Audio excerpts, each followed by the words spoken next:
okay.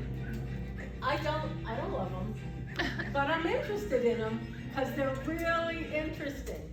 So first we're going to talk a little bit about sharks, and then we're going to do this escape room thing, which by the time I'm done, I'll know how we're going to figure it out, because I think we're going to have to split you guys up and run you through differently.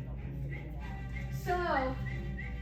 So sharks are really fast, right? You can see them. Well, in this, they're kind of slowed down. But sharks. Oh my God! I know, right? Sharks can move really fast, and there are lots of different kinds of them, and they're really made perfectly for getting through the water. Their bodies are very streamlined. They're very, very light. Their skeletons are, what are their skeletons made of? Who knows? Anybody know? Raise your hand. I can only hear one at a time. Anybody know? Braden, okay, no fair. Yes, ma'am. Cartilage, that's right. They're not bone like ours, they're cartilage, which is sort of like, you know the part of your ear up here? That's cartilage. So a shark's bones, hello there, have a seat. So a shark's bones are like that, so they're flexible. So they can move really fast, and they can zip back and forth and do things in the water really quickly, and they're light for their size. So, You can pick one up? well, some you could pick up, but I don't know if you want to, because A, they're really quick and they're going to get away from you, even the ones that don't bite. And B, the ones that are scary will eat you, so don't pick those up. Yeah. So, because of the way they're built, and because of how they can move, some are really deadly hunters, right? What's the famous one that's a really deadly hunter? Don't yell stuff out. Yes, sir. The great white shark. Yeah, they're They really. only eat people if they think you're a seal. Yeah, that's true. A lot of times they see if they're going to get, which is really rare, by the way. They don't want to eat people. But if they see someone like swimming in the water, they might think you're a seal, which are something they like to eat, right? So they might eat you. And they also, the way they breathe, how do they breathe? Who knows? No? Yeah. They do breathe through gills, but their gills are not exactly like other fish, right? Because other fish have gills that have these sort of feathery things inside them that help them sift the oxygen out of the water. But all sharks have are these gill slits, and that's why sharks have to move so much, is they have to push that water through their gills to get the oxygen out of it so they can breathe, which is pretty cool. And so because of all those, the way they move, the way they breathe, and the cartilage and all that, some are really deadly hunters like that great white we talked about, but not all of them. There are somewhere 40 or so different kinds of sharks, and some of them are very gentle. In fact, there's a huge one called a whale shark that only eats plankton, and some plankton's little teeny tiny fishies and stuff. Yes? My favorite kind of shark is the great white shark. You like that? Well, the whale shark doesn't eat people, doesn't eat seals, doesn't even eat big fish. It just strains little stuff through, like whales have a baleen, and this has that too. It strains little tiny stuff through that. But they're huge, so it's a good thing, because if it did eat people, seals, and that sort of thing, it would need to eat a really lot of them. Hang on just a minute. So a whale shark can get upward of around 45 feet long, some even as much as 60, but that's like the largest one they've ever found. And 40,000 pounds. That's a lot, right? Yeah, that's 20 tons. You're right, that's a lot. So they're huge, but gentle and not fast like the big scary ones. So those are pretty cool, and that what they eat is called plankton. And then the skin of a shark, yes? Well, if you go inside the ocean, whale sharks, I mean tiger sharks and hammerhead sharks will eat you, even if you tigers, they know tigers that you're and hammerheads and lemon sharks, bless you, and a few other kinds are the ones that are dangerous and like to eat living, you know, bigger stuff. Yeah. Like humans. What's that? Like bull sharks, but humans. Oh, is that right? Or humans. What? Or humans.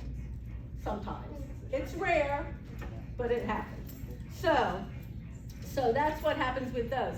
And their skin is made up of teeny tiny little scales that are really sharp, like razor sharp. So if you rubbed your hand along the shark backward, you know how a cat doesn't like to be stroked backwards? If you scrape your hand along a shark backward, it can cut your hand. They're really, really sharp. If you do it forward, would it hold or not? Yeah, it would hurt. I don't know about forward. But, you know, don't pet sharks is a general rule. Make a note of that. No petting sharks. We don't pet sharks.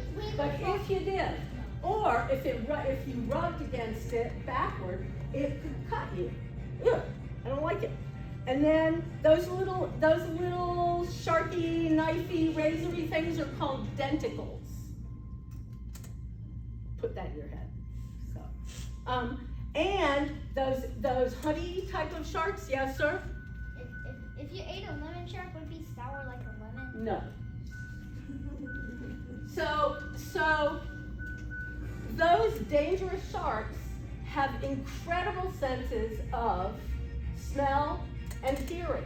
So they can smell a little drop of blood in the water almost a mile away. So they really can sense that. Plus, they have sort of a sonar. So they pick up movement in the water from far away.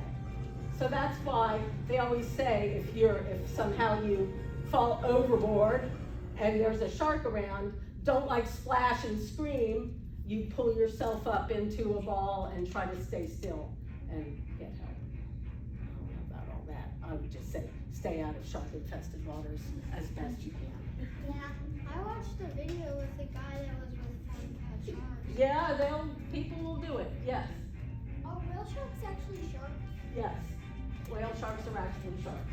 Because almost as big as in whale. So, how do scientists study sharks? Anybody know? How? Capturing them? Well, not usually. How else? Not fast enough. How else? Do you? Yeah. So one way scientists study sharks is to tag them, right? So they briefly capture them, or they get in the water with them, which don't ask me, scientists, who knew? So they get in the water and they tag them, sometimes with something like a GPS that tracks them, so we know where they go and where they hang out and how long they go for. And some people, have you seen those things of the guys who get in a shark cage? Yeah. And go underwater and see what they're doing and film them, so that's another way. We do put them in, say, aquariums and study them there, but they need to move so much and need so much space that's kind of difficult to do. So that's really a less approved way of tracking it. So there's that. So there's another shark, also a dangerous shark, called a hammerhead, right? You see pictures of them a lot. Because they're really So they're the ones that have that longish head on the end, right? Yeah. And you know they have. Why do you think their head's shaped like that? Whoa. If you know, raise your hand. Yes, sir. So they can see better? Yeah, why? And see all the way around. I don't know about that. What? To see prey and catch them. Well, that's true. What else, ma'am? You were gonna say?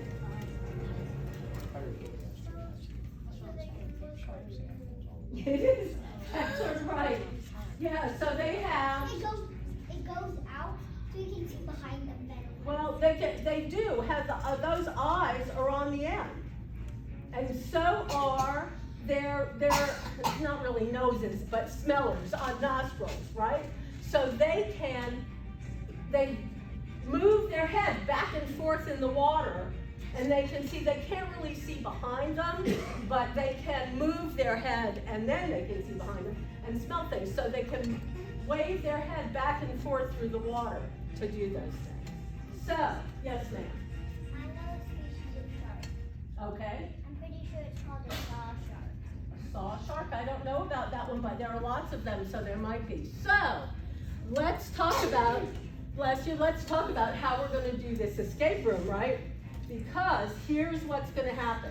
I'm gonna divide you into teams, and we're gonna start you, and then some of you are gonna have to wait, some of you are gonna have to go, and then the next one, and the next one, and the next one. You're gonna have, there are 3 boxes that you have to open, right? You're gonna be in a team, so we're gonna count you off and put you in teams. You have to solve it as a group. So you'll solve some problems to find a combination to get into the boxes. It is not easy. What's inside the boxes? Well, in some cases, the clue to the next puzzle. So you have to. That's really hard. So it is hard. You So you need to listen, and then you can ask for help.